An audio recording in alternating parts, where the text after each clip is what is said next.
수소 원자의 그 전자 배치는 어떻게 돼요? 수소 원자 전자 배치는 어떻게 돼요? 1s1이죠. 그런 수소가 지금 몇 개가 모여서 여기 이제 두 개가 모여서 분자를 이뤘다. 그럴 때 그 분자기도 함수를 어떻게 표현하겠느냐라는 문제입니다. 그 결과는 이겁니다. 그래서 사실은 요 하나하나에 대해서 이제 뭐냐면은 양자역학적인 해석들이 다 있지만 뭐 그렇게 세부적으로 할 건 아닌 것 같고 그냥 뭐 미트디트 기출에 나와 있는 정도의 문제를 풀려고 한다면 이 그림 정도 외우면 그만이에요. 그래서 이 그림에서 이제 나와 있는 표기들, 뭐 의미들 그런 것들만 살펴보도록 하겠습니다. 수학적으로 예를 들어 어떻게 만들어내느냐까지는 언급하지 않도록 하겠어요. 자, 그럼 이제 결론적으로 나타나는 상황을 좀 생각해 볼 때 이때 첫 번째 어떤 말이 하나가 있냐면 본딩이라는 말이 있어요. 본딩.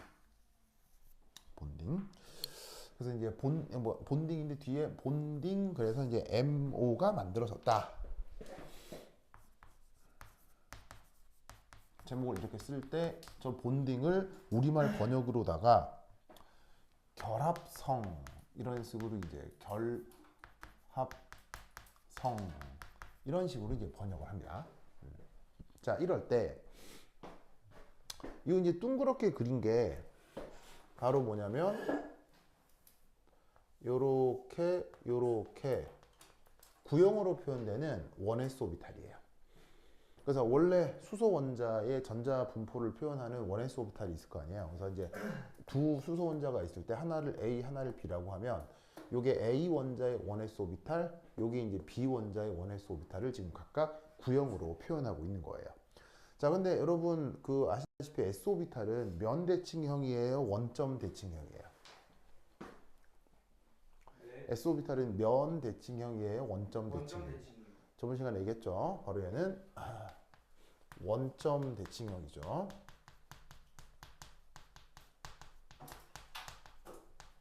원점 대칭형을 영어로 게라데라고 한다고 했죠. 이것도 기억하셨고. 그래서 그 원점 대칭형인 원S 오비탈을 구형으로 그렸고, 그래서 원S 오비탈은 함수값이 항상 무슨 값을 나타내요? 함수값이 항상 무슨 값을 나타내요? 항상 플러스 값을 나타내죠. 그래서 핵에서 어떤 거리가 됐건 그 함수값이 항상 이렇게 플러스 함수값이 나타납니다.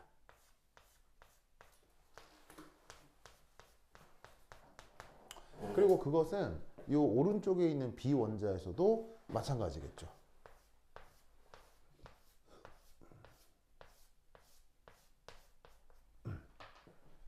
그러면 그 오비탈이라고 하는 걸 일종의 뭐 파동이라고 생각해 볼 수도 있으니까 이쪽 파동의 파동 함수값, 이쪽 함수의 파동 함수값이 여기서 겹쳐지는 부분이 생기죠. 그러면 한쪽도 플러스 함수값이고 한쪽도 플러스 함수값이죠. 지금 다시 한번 얘기하지만 빨간색으로 표기하는 건 내가 항상 플러스 함수값을 나타내고 있는 상황이라고 했죠. 그럴 때 이 원자핵과 수소 원자핵과 이 수소 원자핵 이 둘 사이에 함수값이 어떻게 돼요? 보관 간섭이 이루어지죠. 다른 말로 얘기하면 이 함수값하고 이 함수값이 더해지면서 함수값 크기가 증가하는 상황을 보여주고 있는 겁니다. 그러면 오비탈에 그 함수값이 증가한다라고 했을 때 오비탈을 제곱하는 값이 뭐예요? 오비탈을 제곱하면 뭘 나타낼 수 있어요? 바로 오비탈을 제곱하면 전자 발견 확률로 표현할 수가 있죠. 그럼 어떻게 되냐면 이 영역에서의 함수값이 그냥 수소 원자 하나일 때의 함수값보다 이쪽이 한 더해졌기 때문에 함수값의 크기가 커지고 제곱을 해도 그 값이 커질 거 아니에요. 그럼 이 말은 어떻게 될 거다? 이 핵하고 이 핵 사이에서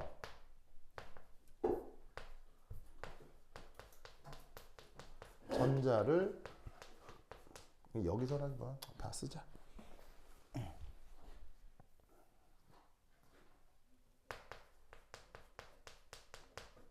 핵간 영역에서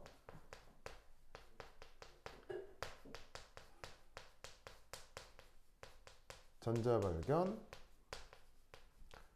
확률이 커지는구나. 라고 생각해 볼 수 있다 이런 말이죠. 아시겠죠? 그러면 저 핵간 여객에서 전자 발견 확률이 커진다를 또 다른 말로 어떻게 생각해 볼 수도 있겠어요? 핵간 영역에서 전자 발견 확률이 커졌다. 이걸 다른 말로 뭐라고 얘기할 수도 있겠어요? 네. 바로 두 원자 간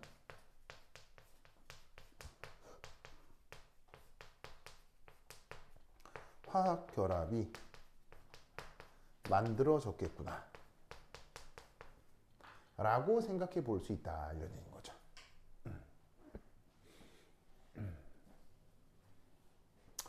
아시겠죠?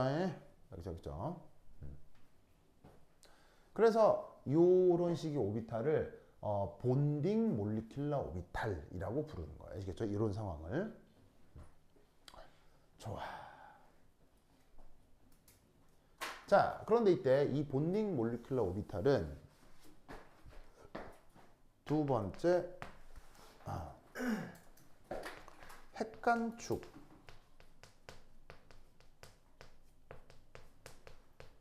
사이에서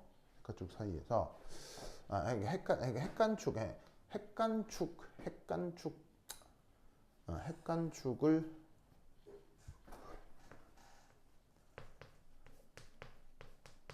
바라보고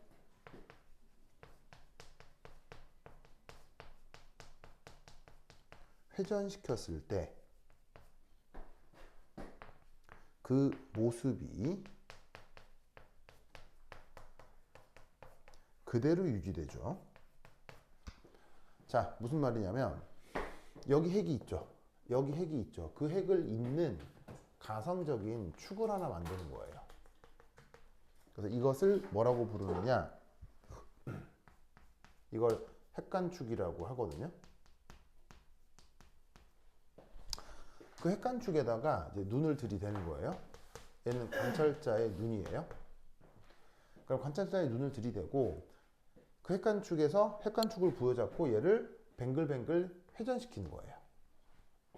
그럼 이때 어떤 모습을 기대할 수 있냐면 회전시켜도 변화를 인식할 수 없죠.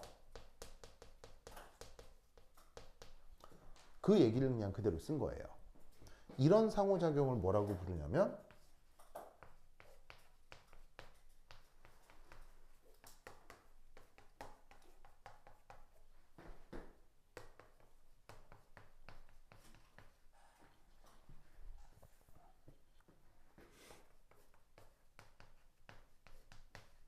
요것을 시그마 읽을 때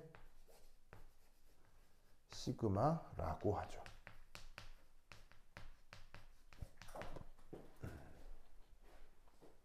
그래서 이렇게 1s 오비탈 두 개가 중첩이 돼서 저렇게 핵간 영역에서 전자 발견 확률이 올라가는 상황을 시그마 분자 궤도 함수가 만들어졌다라고 얘기할 수 있는 거예요. 그리고 이때 이 녀석은 원래의 어토믹 오비탈 AO는 뭐 줄임말이다? 어토믹 오비탈 보다 더 안정해집니다.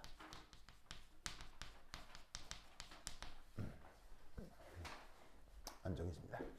그래서 이때 이런 식으로 표현하는 시그마 본딩 몰리큘러 오비탈을 어떻게 원래의 1s 오비탈보다 더 안정하게 표기를 해둔 겁니다. 요거 아시겠죠? 알겠죠? 그 다음 사실은 A 원자의 원자 오비탈하고 B 원자의 원자 오비탈은 사실 서로 에너지 준위가 어떻게 했어요? A 원자의 원자 오비탈하고 B 원자의 원자 오비탈은 서로 에너지 준위가 어떻다? 같아요. 준위가 같겠죠. 왜냐하면 이 수소 원자하고 이 수소 원자를 기하학적으로 구분할 방법이 없기 때문이죠.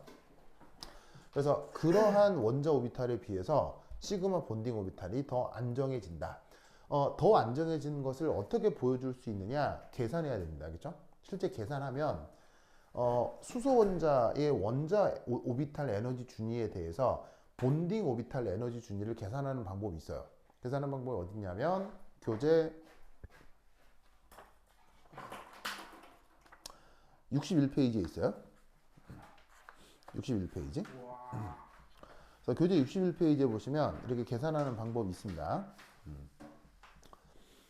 그래서 여기 막 수식들이 쫙 나오죠. 막 적분하고 막 이런 수식들 나오죠. 근데 이제 이런 걸 뭐 학교에서 할 리가 없기 때문에 그렇다라고 치고 이렇게 계산을 한 결과만 기억을 하시면 돼요. 그래서 그 계산 결과 어떻게 된다? 본딩 오비탈이 되면 본딩 오비탈이 되면 원래 원자 오비탈보다 더 안정해진다. 이렇게 생각을 해두도록 하자. 이런 말이죠. 알겠죠? 그런데 이거를 뭐 계산 결과도 그러하지만 정성적으로도 어떻게 생각할 수 있냐면 이렇게 생각할 수 있죠. 자연계에 수소 원자하고 수소 분자 어디가 더 안정하죠? 수소 분자가 더 안정하죠? 실제로 그러한 상황을 표현해 줘야 되니까 수학적으로도 그런 논리 구조로 구성된 거다라고 생각해도 좋아요. 계산을 통해서도 나오지만 뭐 계산까지 여러분들이 할 건 없을 것 같고 이런 논리 구조를 생각해서 본딩 오비탈이면 저기에 있는 저기에 있는 원자 오비탈 상태보다도 더 안정해진다 이렇게 생각을 해두도록 합시다. 그래서 60페이지나 61페이지에 있는 내용들을 뭐 여러분들 세부 특기 사항에 썼던 그 선배들이 있어요. 필요하면 이거 보고 그대로 베껴 써요. 알겠죠? 자, 그 다음 1, 2, 3, 그 다음 4. 자, 여기 보시면은 이 시그마 본딩 몰리큘러 오비탈 역시 원점 대칭형입니까? 면 대칭형입니까? 시그마 원점 면대칭 같아요. 이거 면 대칭입니까? 원점 대칭입니까? 원점 면대칭. 바로 원점 대칭이죠. 네.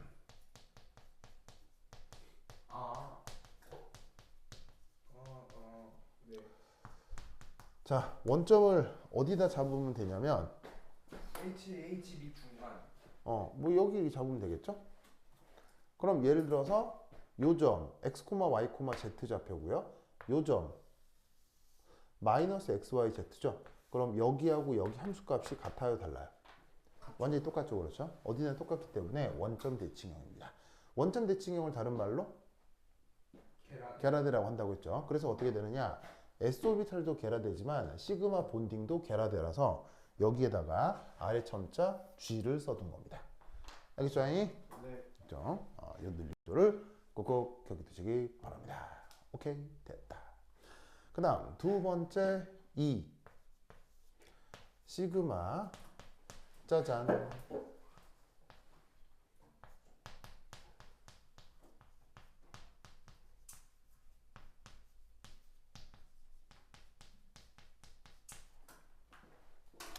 자, 여기 또 이제 새로운 말이 하나가 나오는데 엔타이 본딩이라는 표현이 나오죠. 자, 저 엔타이 본딩을 우리말로 어떻게 번역하냐면 반결합이라고 표현합니다. 반결합선. 자, 얘는 뭐냐? 두 1s 오비탈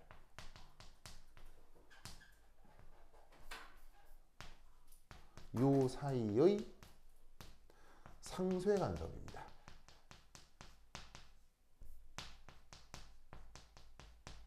상쇄 간섭입니다. 자, 그럼 그 상쇄 간섭이 이제 어떻게 나타난다는 거냐?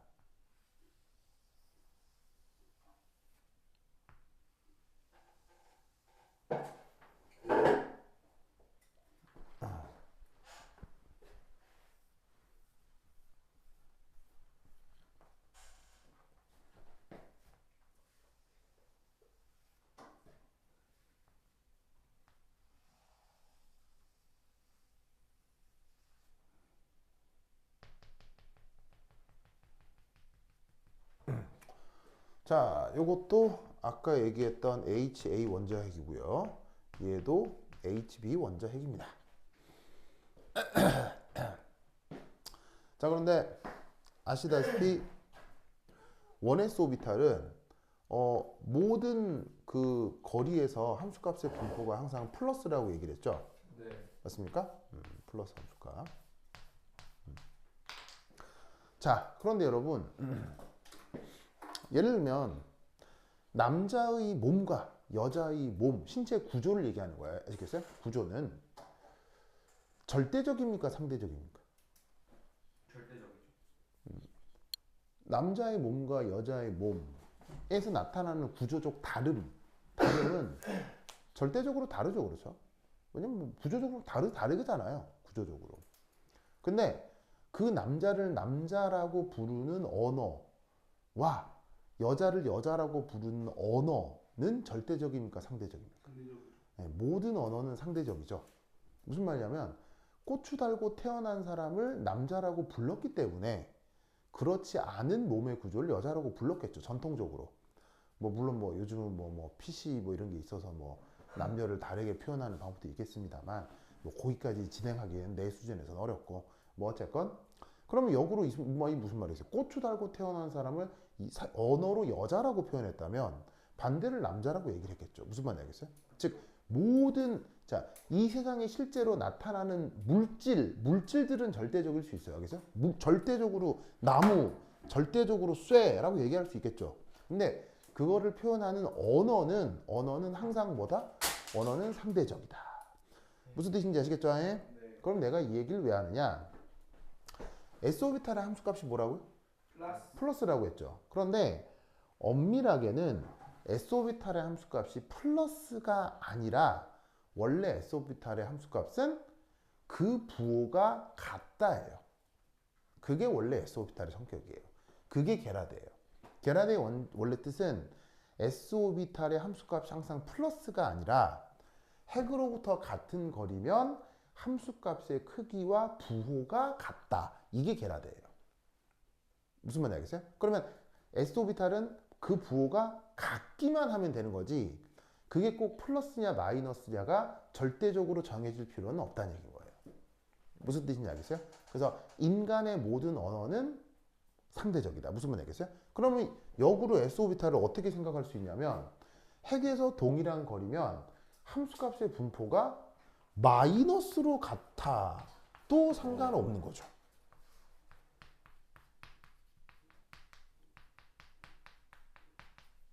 무슨 뜻인지 아시겠죠? 그래서 엄밀하게 얘기하면 S오비탈의 함수값은 동일 거리면 부호가 플러스다, 마이너스다가 아니라 부호가 같다가 그 뭐냐면은 S오비탈의 특징인 거예요. 아시겠죠? 그러니까 플러스로 같다라고 얘기하나 마이너스라고 같다고 얘기하나 물리학적으로는 차이가 없다는 거죠. 그런데 그 같고 다름이 여러 개가 중첩이 되면 상황이 묘해질 수 있다는 얘기인 거예요. 무슨 말인지 알겠어요? 어떻게? 부호가 같게 중첩이 될 수도 있고 부호가 다르게 중첩이 될 수도 있고 무슨 뜻인지 아시겠죠? 그러면 이 영역에서 얘는 플러스 함수값인데 얘는 마이너스 함수값이다. 그러면 어떻게 되겠어요? 이 사이에서 상쇄 간섭이 나타나겠죠? 맞습니까? 네. 상쇄 간섭이 나타난다면 다른 말로 어떻게 생각할 수도 있겠어요? 핵간 영역에서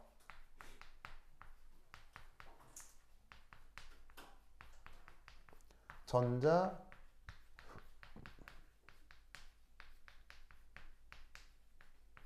발견 확률이 커진다는 얘기겠어요? 작아진다는 얘기겠어요? 작아진다라는 뜻이 된다는 얘기예요. 뭔 뜻인지 아시겠죠? 그러면 아까 본딩이라고 하는 건 뭘 의미한다고 했어요? 본딩은 화학결합이 형성되는 것을 의미한다고 했죠? 그러면 지금 이런 상황은 바로 뭐다? 기존 결합의 해리 혹은 아예 애시당초 결합이 만들어지기 어렵다. 기존 결합의 해리 혹은 시작부터 결합의 형성이 어려움을 나타내고 있는 상황이라는 거예요.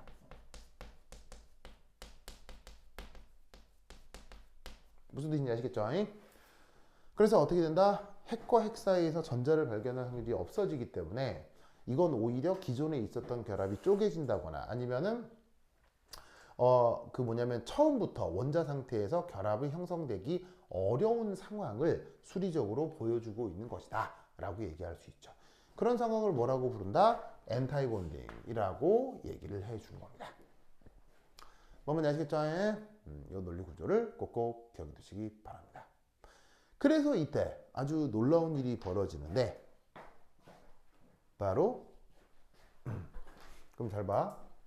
그러면 요 놈하고 요 놈하고 이제 여기에서 상쇄 간섭이 된다고 쳐.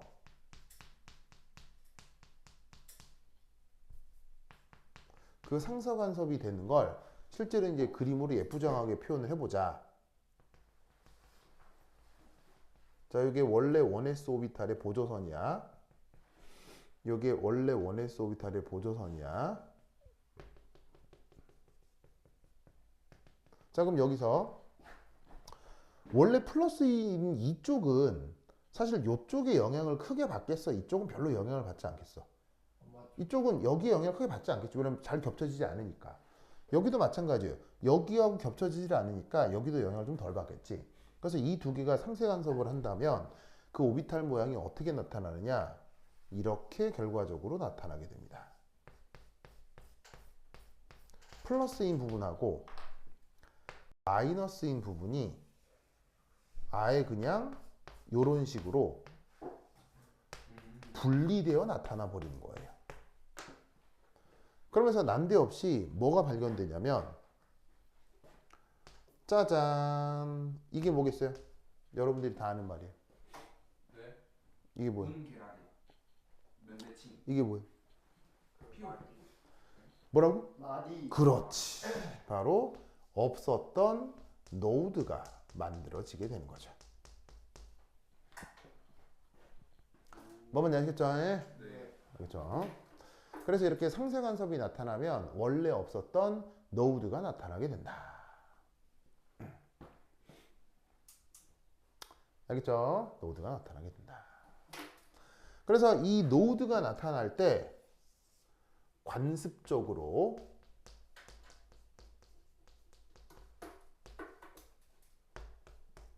얘를 표시해 준다.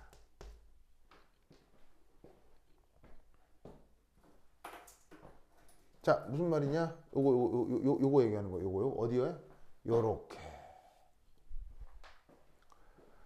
그래서 예전에는 없었던 노드가 새로 만들어질 때 이렇게 반짝반짝 백설표 표시를 해주시는 거예요. 무슨 말인지 알겠죠? 네. 별 표시를 해주는 거야. 그래서 얘를 읽을 때 이제 원래 표현은 그 아유팩에서 정해놓은 이름은 아스테릭스라고 해요. 아스테릭스라고 하는데 이름이 좀 어렵죠? 그래서 이제 보통 읽을 때는 스타라고 읽어요.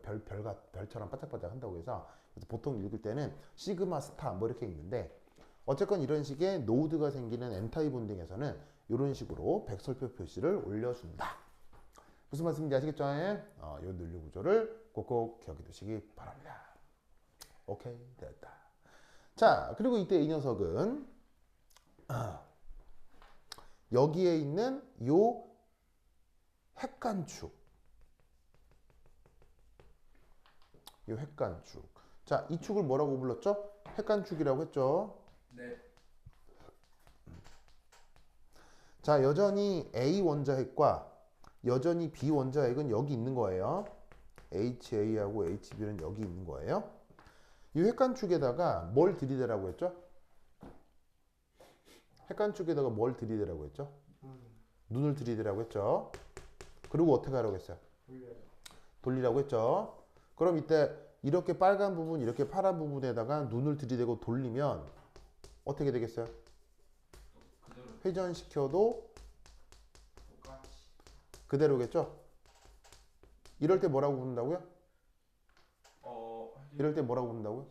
시그마라고 한다고 했죠. 그래서 두 번째, 이때의 기하학적 상황도 뭐다? 시그마입니다.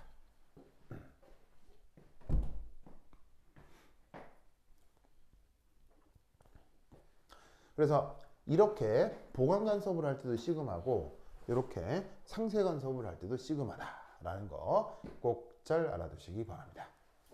그 다음 세 번째, 얘는 그러면 원래의 A요 보다 더 안정할까요? 더 불안할까요? 불안하죠. 더 불안하게 계산이 됩니다. 왜냐하면 뭘 이룰 수가 없냐면 아까 말씀드렸다시피 결합을 이룰 수가 없기 때문에, 그리고 기존 결합마저도 해리되는 구조이기 때문에 이런 식의 엔타이 본딩에서 나타나는 오비탈의 그 뭐냐면은 에너지 주위는 원래 원자 오비탈보다 더 불안합니다. 실제 계산도 그렇고요. 그래서 어떻게 그려 놓았냐면 원래 원자 오비탈들보다 더 불안정하게 그려 두었죠. 뭐면 아시겠죠? 네. 그래서 연del리 구조를 꼭꼭 기억해 두시기 바랍니다. 오케이, 됐다. 그 다음 이 녀석 원점 대칭형인가요?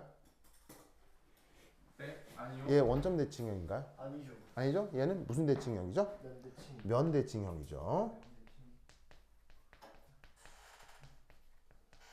왜? 부호가 다르니까. 바로 대칭면이 있기 때문이죠. 진짜 됐어요.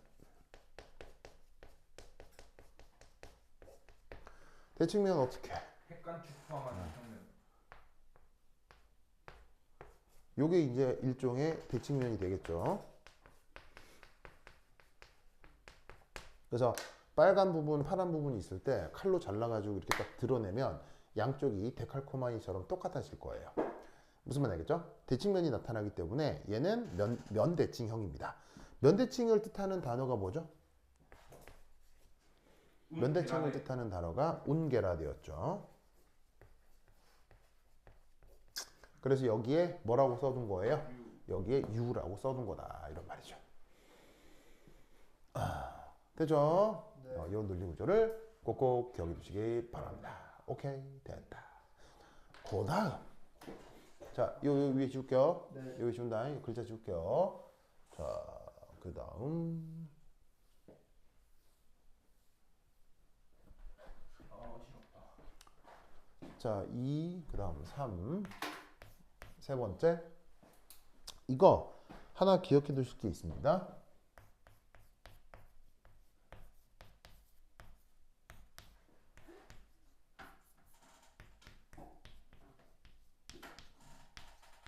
요거 뭐 이런 식의 수리적 테크닉을 뭐 LCA어라고 하는데 뭐 구체적으로 알 필요는 없고, 이런 분자궤도 함수를 만드는 가장 기본적인 방법 상에서 어떤 수리적 문제 때문에 그래프에서 나타나는 모든 원자 오비탈 개수하고 모든 분자궤도 함수의 개수가 같아야 됩니다. 알겠죠? 여기서 지금 이렇게 쓴 건 개수를 뜻합니다. 자, 지금처럼 이렇게 간단한 구조뿐 아니라 아주 복잡한 분자에 대해서도 이건 항상 지켜져야 되는데, 자, 여기 원자 오비탈 몇 개 있어요? 두 개 있죠? 분자 오비탈 몇 개 있어요? 이 얘기하는 거야, 그렇죠? 그래서 뭐 너무너무 당연한 것 같겠지만 구조가 복잡해질수록 저 사실을 까먹을 수도 있거든요. 그래서 항상 분자궤도 함수가 만들어질 때는 저런 관계를 만족한다라는 걸 꼭 잘 기억해 두시기 바랍니다. 그 다음 4, 전자배치.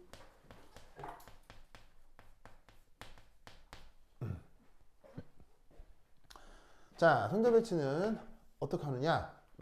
바로 싸움 원리,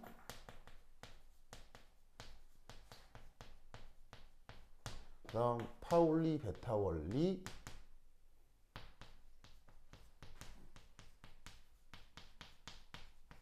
그다음 훈투를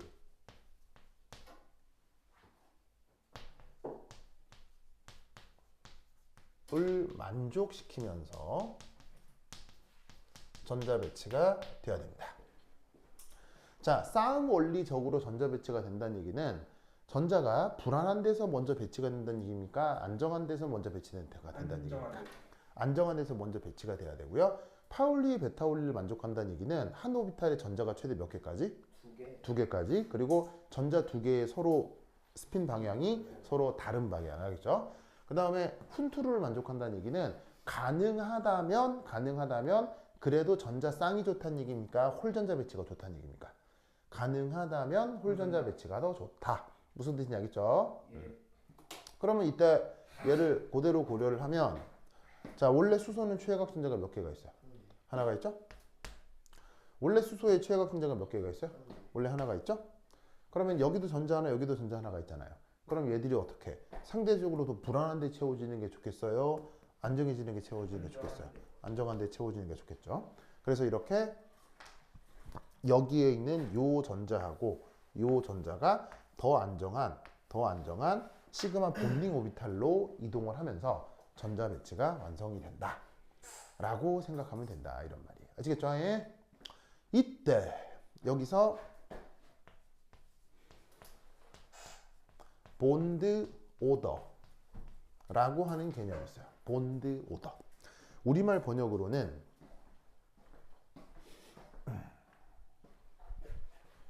결합 차수라고 번역합니다. 자, 이 결합 차수는 정의가 뭐냐?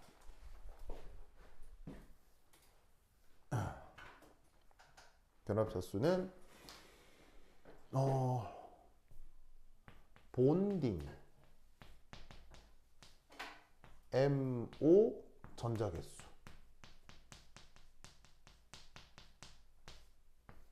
빼기 엔타이 본딩 MO 전자 개수 나누기 2 이렇게 정의가 되는 게 본드 오더입니다. 그렇다면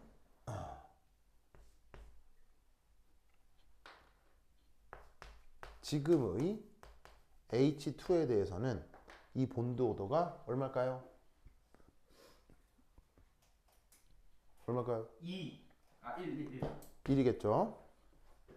네. 자, 왜? 2, 0. 본딩 오비탈 전자기수 지금 몇 개예요? 2개. 2개죠. 그 다음 엔타이 본딩 몇 개 있어요? 몇 개 있어요? 없죠. 없어요. 없죠. 그래서 계산해주면 1 이렇게 됩니다. 그럼 이 본드 오더의 의미는 뭐냐면 요 지워 되겠어요? 네. 요 지워 되겠어요?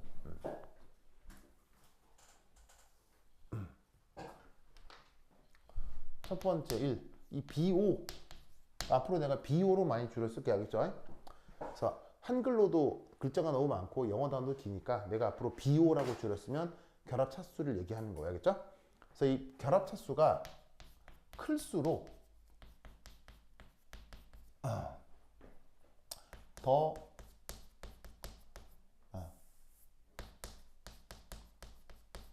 분자는 더 안정하고 결합은 더 강합니다. 그래서 저 본드 오더라고 하는 게 분자기도 함수로 분자를 설명을 할 때 그래서 그 분자가 결국 더 안정해지느냐 불안정해지느냐를 보여주는 가장 기본적인 척도입니다. 자, 두 번째는 이 본드 오더가 루이스 구조상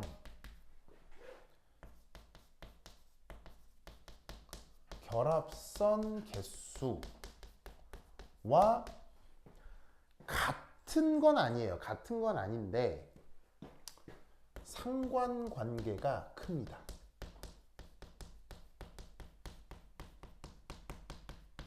지금 같은 게 이제 아예 같아지는 건데 자, 루이스 구조에서 결합선 몇 개 있어요? 하나 있죠? 그러면 결합 차수가 1이 되는 경우가 많습니다. 알겠죠?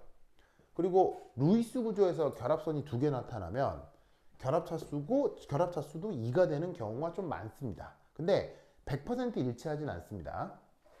그리고 당연히 루이스 구조에서도 단일 결합보다는 이중 결합보다는 삼중 결합이 더 결합이 세잖아요. 그러니까 어떻게 되냐면 그것처럼 결합 차수도 클수록 더 강력한 결합, 더 안정한 분자다. 이런 식의 해석을 할 수 있다. 이런 말인 거지. 뭔 뜻인지 아시겠죠? 그렇죠? 이 논리 구조를 꼭꼭 기억해 두시기 바랍니다. 오케이, 됐다. 됐죠? 예. 몇 개 썼어요? 네. 썼죠. 네, 저 오늘 안 자죠. 뭐라고요? 저 오늘 안 자죠. 신기하긴 한데 곧 쓰러질 것 같긴 한데요. 네, 좀 피곤하긴 한데. 네, 표정이 지금 곧 해롱해롱하고 하기 직전인 것 같아요.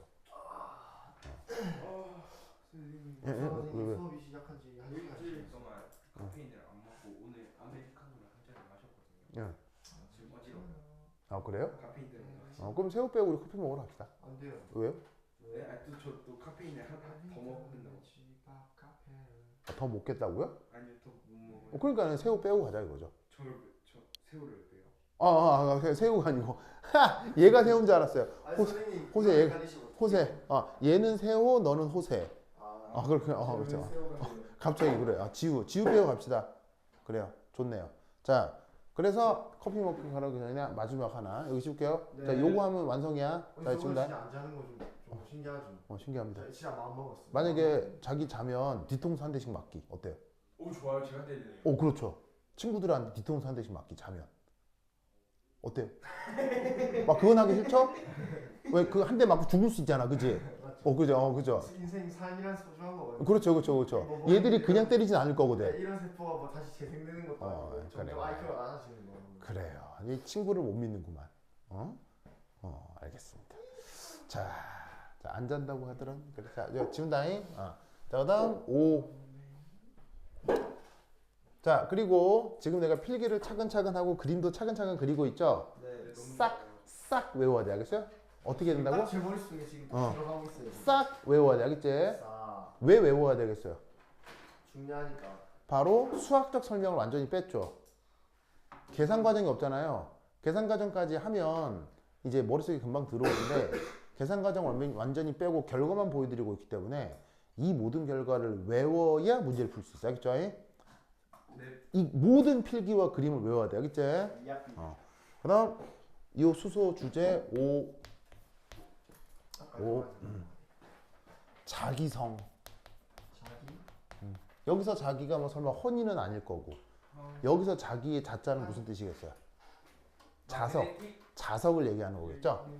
그래서 이제 영어 표현으로는 magnetism이라는 표현을 써요.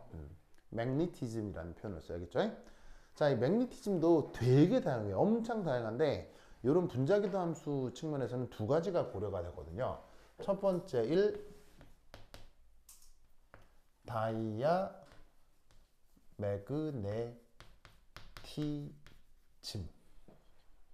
다이아 매그네티즘. 우리말 번역은 반자기성입니다. 반자기성. 자, 다이아 매그네티즘 이건 어떻게 되냐면 첫 번째 1 외부 자기장에 매우 약한 청력이 나타나는 현상입니다. 이런 현상을 뭐라고 부른다고요? 다이아 매그네티즘이라고 합니다. 그리고 이 외부 자기장이 매우 약한 이게 얼마나 약하냐면 없는 듯 하다는 얘기입니다. 없는 듯. 마치 없는 듯. 무슨 말인지 알겠어요? 마치요. 네. 실제로는 있는데 너무 작아서 느껴지지가 않아요. 보통 뭐보다 작냐면 우리 일상생활에 마찰이 있죠.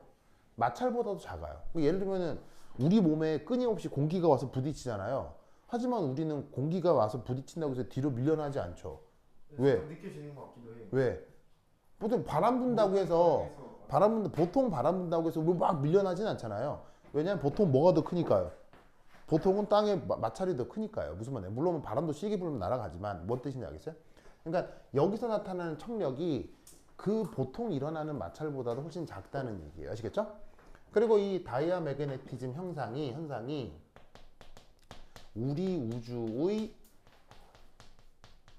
아주 흔한 현상이에요. 우리 우주에 존재하는 대부분의 물질들이 다 다이아 매그네티즘 하다 이런 뜻이죠. 무슨 뜻인지 아시겠죠?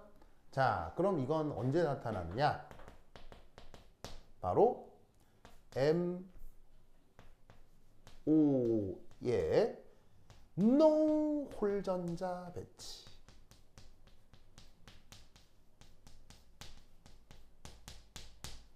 몰리큘러 오비탈 상에 홀전자가 나타나지 않는 상황에서 반자기성 현상이 나타납니다. 뭐 뜻인지 아시겠죠? 그러면 이때 이 수소는 홀전자가 있어요, 없어요? 분자기도함수에서 없기 때문에 얘는 외부장에 끌리게 있습니까? 외부자기장에 무덤덤하겠습니까? 외부자기장에 무덤덤합니다. 실제로는 청력이 약간 있지만 너무 작아서 있는 듯 없는 듯 하다 이런 얘기인 거지. 무슨 뜻인지 알겠죠? 그러면 결국 우리 사람도 기본적으로 반자기성이 있어요? 반자기성 아니겠어요? 반자기성. 우리 사람도 기본적으로 반자기성인 거예요. 왜냐하면 우리 우주의 흔한 현상이라고 했잖아요. 그래서 우리 몸에 자석을 붙인다고 해서 붙어요, 붙을 리가 없어요. 우리 몸에 자석을 붙이면 붙어요, 붙을 리가 없어요. 그럼 붙는 사람 있지 않아요? 그 뭐야, 트릭이지 그거. 아 그래요? 막 숟가락 있는 거 붙이고. 아이 쨍! 자, 우리 몸에 자석 붙이면 붙어요, 안 붙어요? 안 안 붙어, 알겠어요? 아 진짜 안 붙어, 호세 알겠죠? 이상한. 아 진짜 호세 내일 막 학교 가서 막 자석 10개씩 붙이고 막 그럴 거지 지금. 네. 아 그냥 호세 진짜 자석에 막 이게 양면 테이프 붙여가지고 막 붙이고 할 거지 지금. 아 진짜 호세 진짜. 자석실 안 붙지. 이런 펜도 이런 거 잘 안 붙을 것 같은데. 자 무슨 말 알겠죠? 자 그럼 이것에 대해서 이제 두 번째 이 다이아 마그네티즘 말고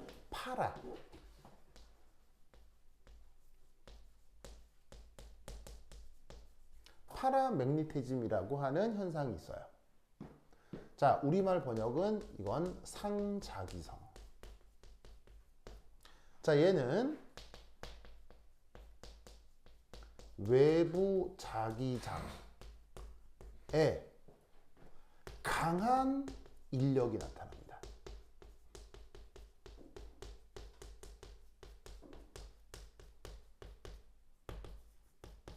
그래서 이 상자기성 현상은 우리 우주에 흔하게 써요? 우리 우주에 귀하게 써요?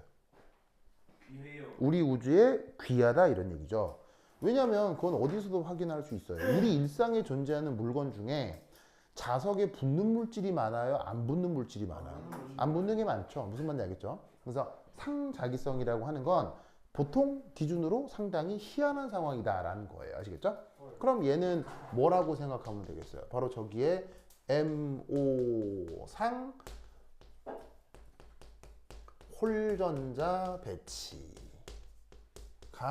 나타난다는 거죠. 그런 물질들을 뭐라고 부른다? 상자기성이라고 한다. 무슨 말 알겠죠? 그러면 지금 저 분자기도 함수, 수소 분자, H2 분자의 수소 분자의 분자기도 함수에서는 상자기성, 반자기성 뭐란 얘기예요? 지금 쟤는 반자기성. 무슨 뜻인지 아시겠죠? 요 논리 구조를 꼭꼭 기억해 두시기 바랍니다. 오케이, 대하다. 그러면 한 10분 쉬었다 하도록 하겠습니다. 화장실 갔다 오세요. 선생님 왜요? 오늘 뭔가 좀 기분이 안 좋아요. 왜? 잠을 못 자서요? 잠은 잘 잤어요. 근데 왜 또 기분이 안 좋아요? 그걸 잘 모르겠어요. 백주 응. 나 오늘 자습 시간에 PT 티니핑 이름 외우는 게 있거든. 그래서 기분이 안 좋나 보다. 아니 그냥 하도 의미 없는 쓰잘데기 없는 해가지고